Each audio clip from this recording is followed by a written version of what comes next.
South make some noise because, like we mentioned, they were 9-8 despite all of that last year. So maybe they can be close to that or even better. But moving on down, going to the last and technically worst team in the AFC South, going down to Tennessee, where the Titans last year went 6-11. Obviously, a bit disappointing year as they let go of head coach Mike Vrabel, which was a bit of a surprise, but obviously necessary. Also let go of quarterback Ryan Tannehill, as well as running back Derrick Henry, longtime running back. I know that one hurts Titans fans. And then the offensive line lost center Aaron Brewer and tackles Andre Dillard and Chris Hubbard. And then on defense, lost Azeez Al-Shaair to Houston, like I mentioned earlier, as well as cornerback Christian Fulton and safety Terrell Edmonds. I didn't add this in the rundown at the time, but obviously they also cut one of my draft favorites. Obviously, I'm wrong on this guy, Caleb Farley as well. So that's kind of a big thing to note. So, and then in terms of additions, they brought in head coach Brian Callahan from the Cincinnati Bengals, running back Tony Pollard from John's Cowboys, and then on the offensive line, grabbed center Lloyd Cushenberry from the Broncos, and then tackled Jaron Christian as well, who played a bunch of snaps, I believe, for the Browns. I'm sorry, I'm blanking on that. And then in terms of wide receivers, they brought in Tyler Boyd, also from Cincinnati, so familiarity with Callahan. And also they grabbed wide receiver Calvin Ridley from the Jaguars. So they're taking a chance on him, per se. And on defense, they grabbed defensive tackle Sebastian Joseph Day, and then linebacker Kenneth Murray for the front seven. And then in the secondary, the big move was that they got L'Jarius Sneed and gave him his extension from the Chiefs. I forgot what the trade was exactly, but it was like picks and such. Nothing too major since Sneed wanted out anyway. And then also brought in cornerback Chidobe Awuzie and cornerback Sean Murphy-Bunting. And took a chance on these safeties from Seattle in Quandre Diggs and Jamal Adams as well. And then in terms of the draft, in the first round, they went and got offensive tackle J.C. Latham out of Alabama. And then the second round, went back to the trenches, but on the opposite side of the ball, and grabbed defensive tackle T'Vondre Sweat out of Texas at pick 38. So, John, what are your thoughts on the Titans and what to expect from year one of Brian Callahan? I actually really liked the offseason additions they made. I will say I disagreed with the firing of Mike Vrabel. I just didn't think that he was the problem, and I felt like Mike Vrabel was still one of the better coaches in the NFL, and I personally, if I was the Titans, would have kept him and allowed the rebuild to happen under him. But that's just my opinions. At least to start the Brian Callahan era, I like the offseason they had. I'm going to start with the defensive side of the ball because I really like the additions they made in the secondary. You bring in Chidobe Awuzie, who was really solid for Dallas. He was solid for Cincinnati. You bring in Sean Murphy-Bunting, who was solid for Tampa Bay. You add L'Jarius Sneed, who's been a great corner for quite some time. And that's all with the addition, or with the fact that you already had Roger McCreary, who was a solid draft pick for them. So I like what they did with the cornerback room. I feel like in terms of a quick overhaul, this is probably the best you can possibly do in terms of, bringing in guys in free agency. So I like that. I like the additions of Quandre Diggs and Jamal Adams. You've had Amani Hooker at free safety. He's been really good for you. Quandre Diggs was fantastic for Seattle for quite some time. And Jamal Adams, unfortunately, just dealt with a lot of injuries. But with the fact that you have Amani Hooker and Quandre Diggs already, you're not necessarily relying on Jamal Adams to, be healthy and play a ton. And if he does, that means you have a really interesting 3-safety scenario where you can maybe put Jamal Adams just down in the box as like a pseudo linebacker. So I'm very interested to see how that secondary plays because I really love the additions they did bring in terms of a lot of the veteran presences there. I like the draft pick of T'Vondre Sweat on the defensive line. I think that he can be a really solid nose tackle, and I think that is going to allow Jeffrey Simmons to maybe even focus more on the pass rush because T'Vondre can be your true kind of space clogger, run blocker, and that can allow Simmons to just wreak havoc even more so, and maybe even allows him to line up a lot more between the guard and the tackles, and maybe you even have some snaps where you're throwing him against a tackle because I think that, when you get some of maybe those smaller tackles who are a little more athletic, Jeffrey Simmons could just go bully him. So I just think that enables them to have some more flexibility on where they employ Jeffrey Simmons on the defensive line. So I like that addition. I like the Kenneth Murray addition at linebacker. Didn't really live up to the hype when it came to the Chargers, but I do think that he was solid in pass coverage. And so when you've got Tavondre Sweat, you've got Jeffrey Simmons, those two sort of difference makers on the defensive line. Sebastian Joseph Day as well, who's been a solid veteran.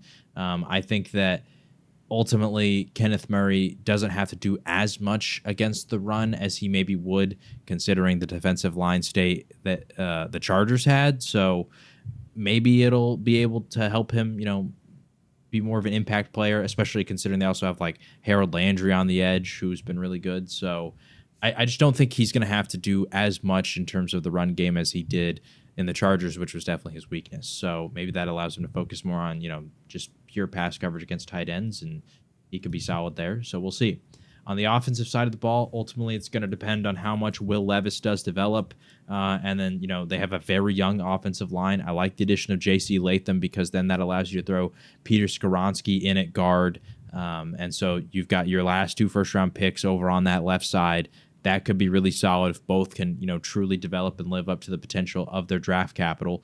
The addition of Lloyd Cushenberry at center, good veteran presence, because then even on the right side, you've got 2 guys who've been drafted over the last 3 years as well. So a very young offensive line. You've got a second-year quarterback. Tony Pollard, I will say, didn't really do great for Dallas last year, but I don't think that he's going to have as much pressure on him in Tennessee just because of the state of the team. I don't know if he's going to be relied upon as much because you also have Tyjae Spears behind him, who I think is, based on the offseason, the way that everybody's talking about these two, they're saying it's a 1A, 1B scenario. So I wouldn't be surprised if we get a near 50-50 workload, at least to start the season, and then whoever has the hot hand during specific games is the one that they continue to put out there and play. And I wouldn't be surprised if we see a lot of 2 running back sets. So yeah, overall, I like what Tennessee did in the offseason. I think that their defense is probably going to be the unit that they're relying on a lot more to kind of carry them through games, which was very typical of Mike Vrabel schemes in the past. But obviously with Vrabel gone, maybe that's going to be the same for Callahan. So yeah, ultimately, I like the offseason they had. At the same time, I don't know how great they're going to be in terms of record. It just, there's so many young pieces on offense, at least outside of the wide receiver room, because the wide receiver room is filled with veterans. Calvin Ridley, DeAndre Hopkins, Tyler Boyd.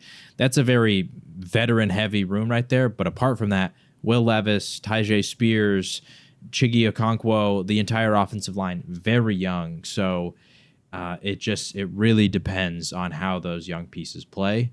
And, if Will Levis is the guy, then I do think that with the state of this defense and the additions they brought in, the veterans they add, and if the offensive line can live up to expectations in terms of at least the draft capital invested in them, then who knows? The Titans could be back and being like a sneaky wild card potential team. Yeah, I want to start on that offense because I'm also very encouraged. I was with you, and I'm still in with you in regards to the firing of Vrabel, but it makes sense. Bring in Brian Callahan, offensive guy, and yeah, you've seen this across the league. You got a young quarterback, you bring in an offensive mind, make him the coach, and so that hopefully he can nurture and develop your quarterback further. And obviously, like you mentioned, it's shown as well as in terms of their additions, beefing up the line, which has been a weak point for the last couple of years. Obviously, sucks to lose Derrick Henry, but obviously, you have to cut bait at some point. Especially, Tyjae Spears had moments and contributed a good amount last year. So now bringing Pollard to kind of, like you mentioned, be that 1A, 1B. That'll be interesting to see how that plays out because it's hard to base it off that's all I can, though, really. It's like the Cincinnati team. Obviously, they didn't really utilize their backs too much, but maybe because it wasn't great offensive line. And, obviously, as OC, sometimes you don't have final say over certain things. So it'll be interesting to see Callahan's kind of twist on things now that he's fully in charge. But yeah, like the wide receiver depth, I like kind of the gamble you could say on Calvin Ridley, and I think it's important to remember too, like he was out of football for a year, and we've seen many other stars like they come back. And I know these aren't great examples in terms of him trying to get back to his form, but like Le'Veon Bell and some of these other, even Deshaun Watson, some of these other guys, missing time, not coming back the same. So hopefully, Ridley, obviously he was athletically good enough, but as you saw at times last year, like I mentioned, with the drops and such, maybe it wasn't the best situation. And now, obviously, with DeAndre Hopkins on the other side, uh, maybe he'll get less attention. And obviously, with Tyler, just a deep wide receiver room, so they have many options there. So that'll be interesting to see. I will say, too, real quick on the Calvin Ridley thing. The reason, like, I think it's just because of the high expectations that we all had for him, considering what he did with Atlanta that one year.